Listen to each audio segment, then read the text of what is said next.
রাতের আকাশের দিকে তাকালে কত কিছুই তো আমাদের অবাক করে, তাই না? ঠিক তাই। আজ আমরা তেমনই একটা প্রতিবেশী নক্ষত্র নিয়ে কথা বলবো, বার্নার্ডস স্টার।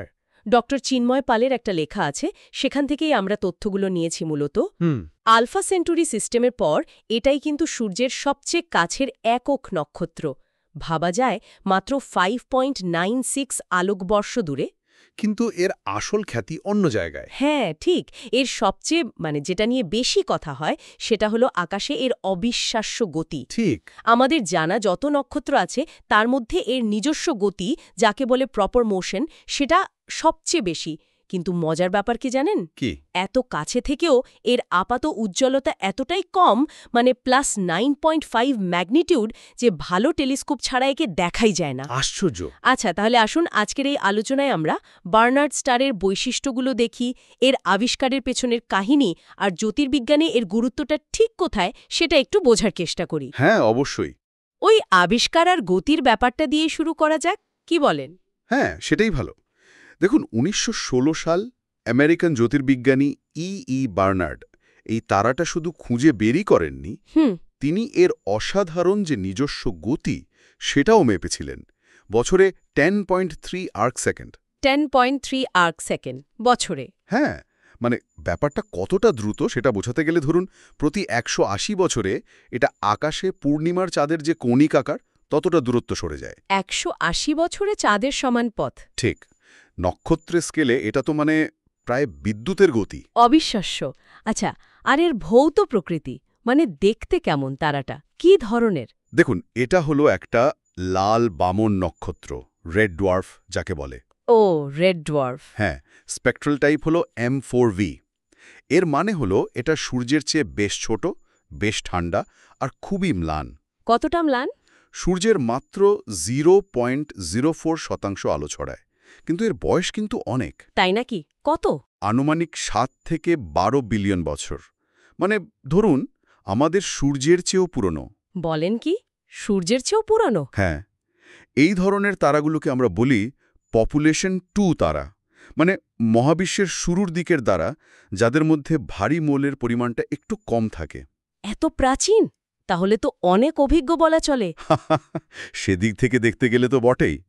আর লাল বামন হওয়ার একটা মস্ত সুবিধা আছে। কি রকম? এদের হাইড্রোজেন জ্বালানি খুব ধীরে ধীরে পোড়ায়। বিজ্ঞানীরা মনে করেন এই বার্নার্ড স্টারের আয়ু হতে পারে কয়েক ট্রিলিয়ন বছর। ট্রিলিয়ন? আমাদের সূর্যের আয়ুর সাথে তো কোনো তুলনাই চলে না। একদমই না, প্রায় অকল্পনীয়। ভাবাই যায় না। আচ্ছা, এর আশেপাশে কোনো গ্রহ আছে কিনা তা নিয়েও তো কিছু খবর বেরিয়েছিল মনে হচ্ছে 2018 সাল নাগাদ। হ্যাঁ, ঠিক ধরেছেন। বিজ্ঞানীরা তখন একটা সম্ভাব্য সুপার আর্থ খুঁজে পাওয়ার কথা ঘোষণা করেন। নাম দিয়েছিলেন বার্নার্ড স্টার বি। সুপার আর্থ পৃথিবীর চেয়ে বড়? হ্যাঁ, বলা হয়েছিল এর ভর পৃথিবীর অন্তত 3.2 গুণ, আর নক্ষত্রকে একবার ঘুরে আসতে সময় নেয় প্রায় 233 দিন। দূরত্বটা মোটামুটি 0.4 অ্যাস্ট্রোনমিক্যাল ইউনিট। 0.4 AU, পৃথিবী সূর্য দূরত্বের প্রায় 40%। ঠিক, সেই ঘোষণাটা বেশ আলোড়ন ফেলেছিল সে সময়। তবে গ্রহটার অস্তিত্ব এখনও পুরোপুরি নিশ্চিত নয়। এটা নিয়ে বৈজ্ঞানিক মহলে কিছু বিতর্ক চলছে। ও আচ্ছা। আর যদি এটা সত্যিও হয়, তাহলেও গ্রহটা সম্ভবত তার নক্ষত্রের বাসযোগ্য অঞ্চলের হ্যাবিটেবল জোনের ঠিক বাইরে আছে। তার ওখানে তরল জল থাকার সম্ভাবনা কম, ঠান্ডা বেশি। হ্যাঁ, সম্ভবত বেশ ঠান্ডা। কিন্তু এই আবিষ্কারটার গুরুত্ব অন্য জায়গায়। কোথায়? এটা লাল বামন নক্ষত্রের চারপাশে গ্রহ খোঁজার যে গবেষণা, তাতে নতুন করে একটা আগ্রহ তৈরি করেছে। ভাবা হচ্ছে এরকম ঠান্ডা গ্রহেও কি অন্য কোনো উপায়, ধরুন অভ্যন্তরীণ গরমে বা খুব পুরো অ্যাটমসফিয়ার থাকলে প্রাণের জন্য উপযুক্ত পরিবেশ তৈরি হতে পারে। ইন্টারেস্টিং পয়েন্ট, কারণ লাল বামন তো মহাবিশ্বের সবচেয়ে বেশি সংখ্যায় আছে, তাই না? একদম। তাই এই প্রশ্নটা খুবই গুরুত্বপূর্ণ। বুঝলাম।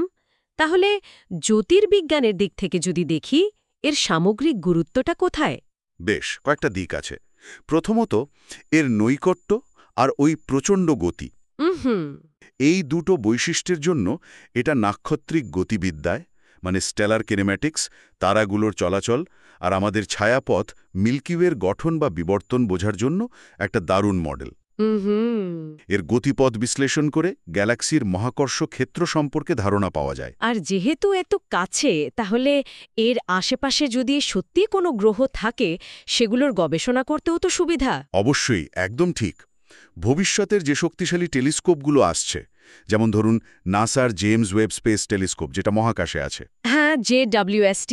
অথবা ধরুন এখন তৈরি হচ্ছে এক্সট্রিমলি লার্জ টেলিস্কোপ বা ELT, যেগুলো জমিন থেকে দেখবে। এগুলোর জন্য বার্নার্ড স্টার একটা প্রধান লক্ষ্যবস্তু। কাছে হওয়ার কারণেই তো আরও খুঁটিয়ে দেখার সুযোগ মিলবে। আর আন্তঃনাক্ষত্রিক অভিযানের কথা উঠলেও তো এর নাম শোনা যায়। হ্যাঁ, সেটাও ঠিক।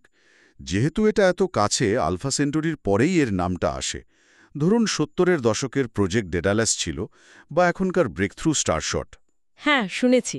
এই ধরনের ইন্টারস্টেলার মিশনের প্ল্যানিংয়ে বার্নার্ড স্টারকে একটা গুরুত্বপূর্ণ সম্ভাব্য গন্তব্য হিসেবে ভাবা হয়। অবশ্য সেটা অনেক অনেক দূরের ভবিষ্যতের জন্য। আর আপনি যে বয়সের কথা বলছিলেন, 7 থেকে 12 বিলিয়ন বছর, মানে সূর্যের প্রায় দ্বিগুণ বয়স।